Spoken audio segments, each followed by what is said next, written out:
All right, thank you all for being here. Start talking about the game from last Thursday night. Never experienced a loss like that. And I said this after the game, and some of you guys use it against me in headline, but, I mean, the game should have never came down to a Hail Mary. And I felt strongly about that right after the contest, and even more so after watching it 4 or 5 times. Should never came down to that, but it did. And talk about the last play for a second. We had a regular defense in because we knew they had 2 plays. We have a last play grouping. We didn't put it in. We didn't practice it last week, mostly because we had some injuries in it. Quit using offensive guys. Really, I guess, several years ago, if you remember when the Patriots had Gronkowski out there, I think the Dolphins beat them. And so just kind of took that and kept defensive guys out there. And our best defensive guys are our best vertical guys right now anyway. And bottom line, we didn't execute. If I had to do anything over again, which is we were just pressured. We'd have pressured. We 3-man rushed it. Probably would have brought 5. But, that's kind of what it was. Houston really deserved to win the game. We didn't play very well. Play extremely poor on defense and special teams, and a lot of the same guys. Lost our way. The reasons why we were successful, during that 4-game winning streak was because we played really disciplined football. We didn't beat ourselves. We didn't have a whole lot of penalties. We didn't turn it over. Play extremely hard, and we were tough on both sides of the line of scrimmage. And those are a lot of the same reasons why we didn't win this game. We didn't play discipline. We probably had 8 penalties called, and I could have 12 or 14 probably should have been called in the game on us. I thought Houston was hungrier, and I thought they won both sides of the line of scrimmage. Which, if that's going to be the case, then we're going to struggle to win any game. But they ran the ball for almost 6 yards a carry. We ran the ball for under 4. And I thought that they did that. And so when you recap the game, special teams, our core guys, we got a bunch of core guys that are starters on 2 or more teams. They didn't play very well. That's their role. They didn't play very well. Not good enough overall. First time we lost a field position battle all year. We lost it by a lot. Starts with that kickoff. We go up 3-0. They return the kickoff. And what happened? We got guys all off our landmarks. I mean, we had 3 guys right at the point of attack that are not where they should be. We don't bully blocks, meaning we don't put our hands on people's chests and drive them back. And then we had 2 guys just completely whiff. And the kid's good, and he took it to the house. But we had some poor kick locations. The ball wasn't in the air long enough, and we weren't on our landmarks. Punt, Ali really struggled, probably his worst game in 2 years. Our hang times were not there. And then, gave up the biggest return I think we've had in 2 years, which 11. They returned 1, which they had 3 or 4 blocks in the back, but we didn't cover that one very well either. But we missed 2 tackles right at the point of contact. Should have had them down for negative yardage, which we've done several times this year. Our punt return, we just lost a bunch of one-on-ones. It's been one of our better teams. When we've given Preston an opportunity to do something with it, he's done something with it. And we gave him no chance the other night. And we lined up wrong. And we just got beat. We got beaten one-on-ones. Their gunners beat us time and time again. Gave Preston no chance. Then on kickoff return, we missed opportunities. Our returner didn't see it. We blocked. That's probably the best we blocked on that team. And we had 2 should have been returns that should have started above the 40, and we didn't. And so we got to be better there. But that's kind of special teams. Defensively, our best players didn't play very well. And I think anytime, regardless of sport, when your best players don't play very well, you're going to struggle. And our best players didn't play good enough. By far the worst performance of the year. I think it starts with poor fundamentals. Our pad level was high. We didn't shed blocks. We missed a lot of tackles. We needed to dominate with the front 6, and we didn't. Our pass coverage wasn't good enough. And I talked about this after the game. Our zone drops were off. We did not hit. We give up way too many easy completions, and a lot of that has to do with underneath defenders. We just didn't get to our spots. And so that was poor. And then they scored touchdowns on 5 out of their last 7 drives. And the longest one, I think, was 6 plays maybe. And so and we had 0 takeaways. So just absolutely wasn't good enough. We had a couple people that I thought did a good job. Tommy played pretty decent. Fatorma continues to give us some good snaps. But that was about it. And so just wasn't good enough on defense. Offensively, it's the best game. It's really what I thought we could be, when we got all our pieces together. I thought Garrett was special. He can, and we will build off that. I thought Cole and Devin did a lot of good things. CJ was better. Disappointed how we played up front. And we didn't have 2 starters, but we don't deal with excuses around here. We just weren't good enough. We were pretty good in pass pro, but just not good enough in the run game at the offensive line position or the tight end position.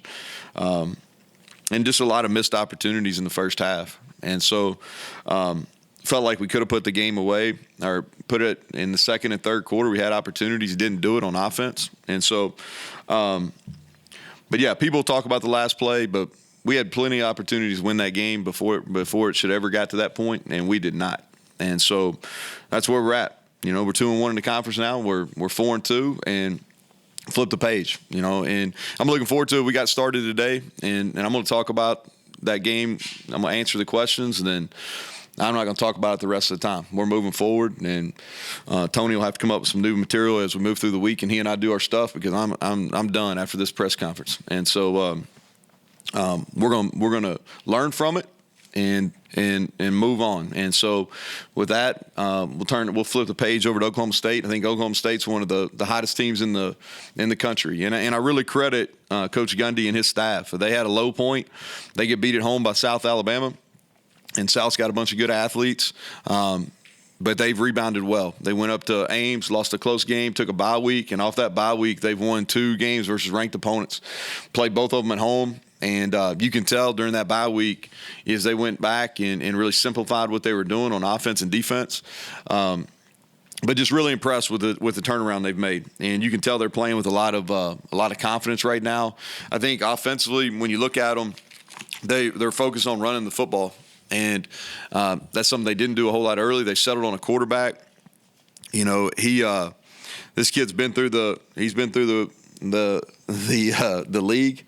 He's experienced. Bowman's been at Texas Tech and had some really good success. And he's settled down and he's playing well. He's throwing the ball better in the last couple of weeks. I think the difference for them has been Ollie Gordon at running back. He was special last week. And he's a tough tackle. Runs as hard as anybody in our league. They're getting him the ball in the pass game. They've got 2 outside receivers that can go. And then the Presley kid who's been good for several years now. They're doing a good job getting him the ball in a bunch of different creative ways. And their O-line is playing better. They've had the same group they've played, and they're playing considerably better. I think they've reduced the number of things they're asking them to do, and they've gotten better. Defensively, when you look at them, it's a 3-down front and 3 safeties. And if you look at them, they've made a lot of progress. And I think it starts with how they're playing up front. They've got really good length, and they're playing fundamental football. They're playing with really good hands. They're getting off the ball. It's a simple as far as how they're lining up. And then at linebacker, I think this may be the most talented group across the board that we've played, and Penn State had some good guys, don't get me wrong, but this group across the board can really play. Everything funnels to their middle safety. The Daniels kid, he's really good. And then I think at corner, it'll be a tough match for us. We're going to have to do better and get people's hands off of us better than we did the other night. And then special teams, they've done a good job on special teams for a long time. They've always had really good specialists there. If you think about it, over Coach Gundy's tenure, they've always been really good on special teams, especially at their specialist positions. Same thing this year. They've got Presley as their punt and their kickoff returner. We're going to have to really cover on him, and their field goal kicker and their kickoff guy have done a nice job. So we've got our hands full. I'm looking forward to kind of getting back to work. Our guys will respond. They understand that what we put on tape wasn't good enough, and looking forward to Saturday. Great. So start with your injury situations. Any chance you get? Yeah, I think Wyatt will be back. Yeah, I feel confident that Wyatt will be back. He just needs to get through another day or so, and I feel confident with that. Burks practiced today in a limited basis, and so hopefully he'll progress and be available. I think Tomas is probably more likely versus UCF, but I think that would be the earliest, would be the UCF for Tomas. Couple others, and then you mentioned Treacost and Cave hasn't played. Any chance you get him anytime soon? And then Justin Johnson didn't make the trip this week. Yeah, Justin was sick. He missed all weekend because of an illness. And Tariq's got to get healthy. He practiced today. He's practiced like 2 days, maybe since fall camp. How do the emotions of a tough loss? Do you think the team dwells on it? How do they put it behind them? Well, it's a Thursday night, so it's a little bit different, right? And so you have a little bit more time, and so I think you go through phases, and I don't want to make too much of it, but I don't want to minimize it either. Like there's real shit going on, like real tough stuff going on so I'm not trying to put a football game up to it. You can turn on the news and figure that out. But I don't want to minimize it either, because we put a ton of time and there's a ton of investment into it. So when you lose in that fashion, man, it matters. And so first thing is there's a little bit of a grieving process that goes through, and I think it's helpful because we had a little bit more time. And so you go through the grieving process, and then once you go through the grieving process, there's this period where you got to take ownership for what is ours. And there's a lot. And listen, credit Houston. That's the best they've played. They played extremely hard. They were hungry. They made the play at the end of the game to win it. And so I'm not minimizing them by any means, but we lost the game. We lost the game, and we didn't lose the game just on that one. I can go through probably 15, and that's what I did earlier this morning, is I went through about 15 plays on offense where we lost the game, went through about 20 plays on defense, and about 6 on special teams where we lost the game. And so you go through the ownership, and then it's about the response. So there's processes to it. And so we went through the ownership today, and now we're going to deal with the response. And so our response is, that's why we're in the teaching business, right? And I think, I would assume that Coach Gundy and that crew went through the similar process after that loss to South, and they've come out of it pretty good on the other side. And now it's up to our guys. We got to go through it. And, I think you can't control what happens all the time, but you can control your response. So our response is we better fight, and we better put better stuff on tape, or it's going to be a long year. So you mentioned Devin Carter. Is that what you got to expect when you guys went out and got him? Yeah. And he probably left 60 yards out on the field. There's 2 big balls that he had a chance at. But, yeah, we moved him. We played him more inside this game, and I think that's a better fit for him. But, yeah, he had some big plays, man. Had a couple really strong runs after the catch, blocked on the perimeter, and we put him at the point of contact a lot. But, yes, I think he can build off that. I really do, and we need him to have those type of games. Like our pass game, that was by far the best it's looked. We kind of opened it up too, but he made a lot of that stuff happen. Eddie V talked a lot about, I think he even literally said that he felt mentally the defense was still in the bye week. In retrospect, because we talked a lot about this in the past, do you look at like practices before the game, leading up to the game? Can you say like that's an accurate assessment? Do you disagree with that? No, I think you evaluate everything. When something doesn't go well, you evaluate everything. And so we played really well on defense for 4 weeks in a row, and we played the opposite of that on Saturday. Okay. So whatever the opposite of really good, that's what we played. All right.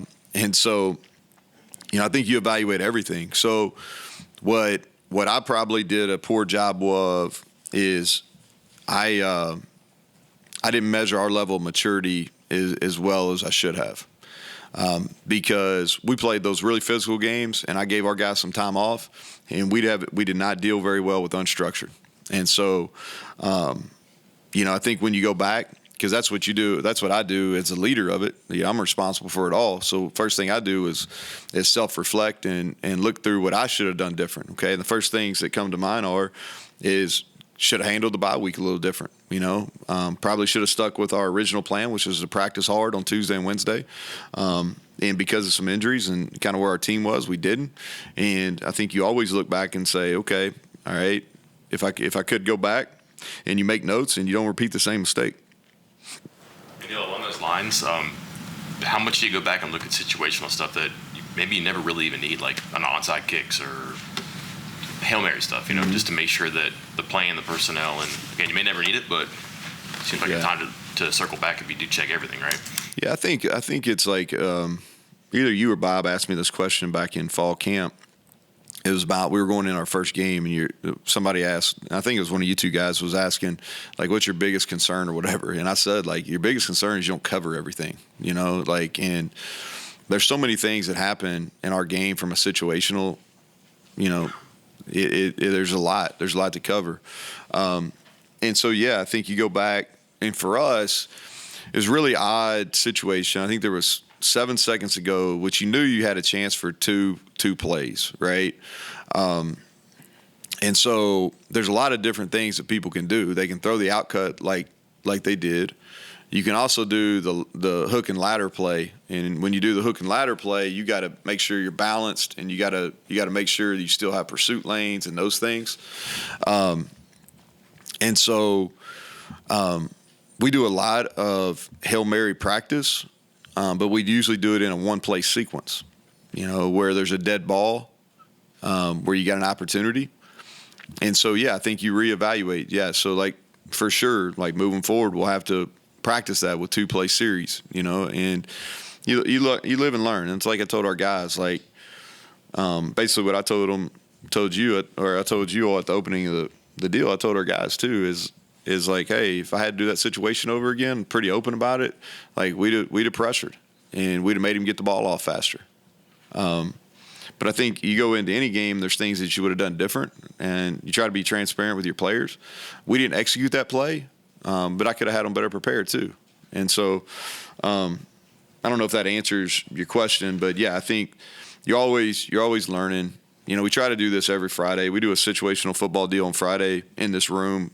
We start our team meeting with that, where you show guys stuff that happened to other NFL teams or other college teams. Sometimes we use some high school examples, and you try to learn from it. But you're always growing in that area. What's your conversations been like with Garrett this week, emphasizing the positive, but obviously talking about the negative? Yeah, he and I have a really good relationship, so I don't have any problem, like, telling him the truth. I told him right after the game. I knew what happened. And so, I think, like, and I've said this about him before, is like what makes him great is he has this exuberant energy, right?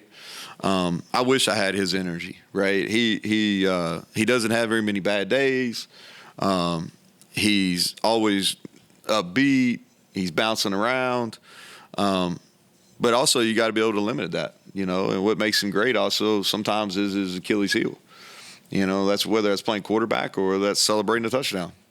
So like he did a lot of, like, without him we got no chance in that game. He made us go. You can look at his stats. You were at the game. I mean, you saw it. He played extremely well, probably as good as we've played at that position here in a long time. And he still left some plays out there, but he played really, really well, running the football. His decision-making, that's the best in a game situation. His decision-making's been. We put a ton on him in the read game, in the run read game, and in the throw game. Just can't take your helmet off. You know what I mean? It's like, it's pretty simple, and that's one of those things. If we didn't cover that, then I'd be like, oh, we didn't cover it. But we covered that in preseason camp. Made a big deal out of it after CJ got the dumb penalty against Pitt, and it reared its head again. And because the truth of the matter is, and you never know for sure, but if we kick it from the 35, then they have a really hard time executing two plays. I know that you mentioned that he has to know better. Do you have any opinions on the rule in general, though? Because that's been a debate a lot. That some people think we gotta get rid of that. Here's the thing: the rule's the rule. Like the rule's the rule. I think I'd be really hypocritical to say after we were victim of the rule to complain about it. Like I think that we probably need to do a better job letting the kids have fun in college football. I think we should focus on the stuff that really matters. And that's something that I probably do a better job of as I get older, is like focusing on what matters. But the rule's the rule. And so, like, I don't want to complain about the rule because the rule's it's very clear. The officials, they flag that rule all the time. And so we knew the rule and didn't abide by it, and we paid the price. Deal with Devin moving him around the way you guys did. I mean, he profiles as an outside guy, right? But you saw something. What did you see to maybe? I just wanted to get him some more free runs, Mike, and he'll play inside and outside. But I wanted to get him some more free runs off the ball, and I wanted to be able to play him on both sides. And there was a couple things in the run game I thought he could help us on too, getting him closer to it. And so, because both our slots we've been playing are smaller, so I wanted to get bigger at that. And he's smart too, so I thought he could handle it. We worked on a little bit during the bye week, and we're going to continue to do that. I thought that was positive for him, and we can grow his role in that. And then the number of players you guys used, the circumstances are what they are, but is that healthy, sustainable, and how close are you maybe to adding to that, whether it's guys coming back or maybe guys who developmentally can give you some relief there? You talking about players or plays? Players. Yeah, it's on offense. Or defense, yeah. Yeah, so I think offensively we were about where we wanted to be. I think the number of receivers that played is about right now. I think we played 6 and played 2 tight ends. The running backs, we got to get that right. As far as I thought CJ played better, we got to get those other guys giving us something. I think Jaheim's got a bright future. He did some really good things and some things where he missed some reads the other day. We probably need to look at maybe shortening that rotation just so guys can get into a rhythm. But I think as far as offensively we can sustain. I think defensively, yeah. We've got quality depth. They didn't play very well up front on Thursday night. We got quality depth. We like depth in the secondary and linebacker. So we got to be careful on what we're doing back there. How did you learn to be honest with yourself? Was it hard? I mean, most people rationalize. I mean, they say it wasn't my fault. How did you teach yourself that lesson? Who taught it to you? Well, I don't think anybody cares. You know what I mean? Like no. I mean this bad. I'm like nobody. I could come up here and this is the way I look at this job is like, for better or worse, I'm responsible for it all. I'm responsible for it all. And there's some things that I'm in really close proximity to, and then I make the decisions every time, and there's some that I'm not. But at the end of the day, like my name's on the program, and I'm responsible for it all. And I think that we talk a lot to our players about love, and that sometimes comes off as a soft word. I don't necessarily think it is, but to me, love is like there's 2 primary things when you talk about love, and it's telling people the truth and holding them accountable. All right, and so we want to be a program that fosters love, which means we tell our guys the truth and we hold them accountable. Well, I think you got to, as a leader, whether it's in football or anything, you've got to set that standard. And I have to make more decisions than anybody in the program, so I probably make more mistakes than anybody in the program. So I think you have to be transparent with that. And I think you lose credibility if you're not.